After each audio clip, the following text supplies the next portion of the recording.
आवाज जनतेचा, लढा सर्वसामान्य जनतेच्या न्याय व हक्कांसाठी।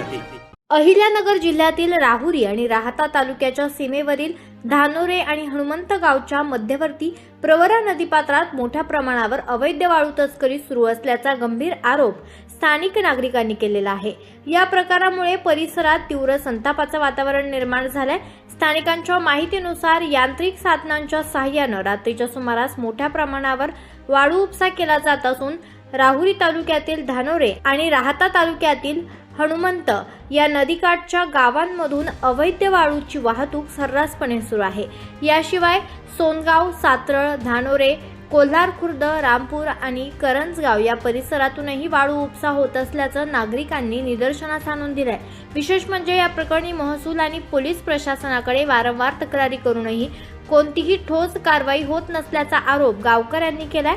नागरिकांनी जिल्हाधिकारी आणि पोलीस अधिकाऱ्यांकडे लेखी तक्रार सादर केल्याचे सांगितले जात आहे। मात्र संबंधित यंत्रणा या गंभीर विषयाकडे जाणीवपूर्वक दुर्लक्ष करत असल्याची भावना नागरिकांमध्ये तीव्र होतीये।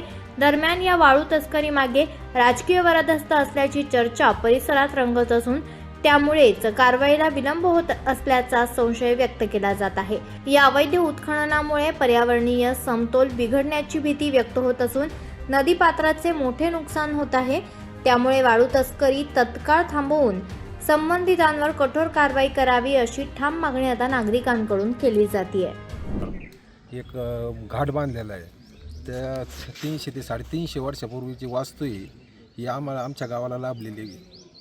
आणि आजची समस्या अशी तयार झालेली आहे का प्रवरा नदी पात्रामधून हनुमंतगाव हद्दीमधून जी वाळूची तस्करी चालू आहे, त्या वाळूच्या तस्करीमुळं धानोरे घाटाच्या परिसरातून जी वाळू वाहून जात किंवा वाहिली जाते, चोरली जाते, ओढली जाते यंत्राच्या साह्यानं, त्याच्यामुळं हा धानोरे घाट धोक्याची परिस्थिती निर्माण झालेली आहे। ऐतिहासिक वस्तू कालांतरानं वाहून जाणारी वाळू जशी ज्या पद्धतीनं निघून जाणार आहे घाटाच्या बाजूची पाण्याच्या प्रवाहामध्ये हा घाट असाच वाहून जाणार आहे, एक ऐतिहासिक वस्तूचा नाश होणार आहे। याबाबत आम्ही वारंवार महसूल विभाग असन, पोलीस विभाग असन, कलेक्टर साहेब असन यांना निवेदन दिलेले आहे। राहाता तालुक्याच्या अधिकाऱ्यांना बोललेलो आहे आणि स्थानिक महसुली अधिकाऱ्यांना बोलल्यानंतर स्थानिक महसुली अधिकारी सांगतात एरिया वेगळा आहे, तालुका वेगळा येतोय, त्याच्यामुळे त्याच्यावर कुठल्याही प्रकारची ॲक्शन घेतली जात नाही।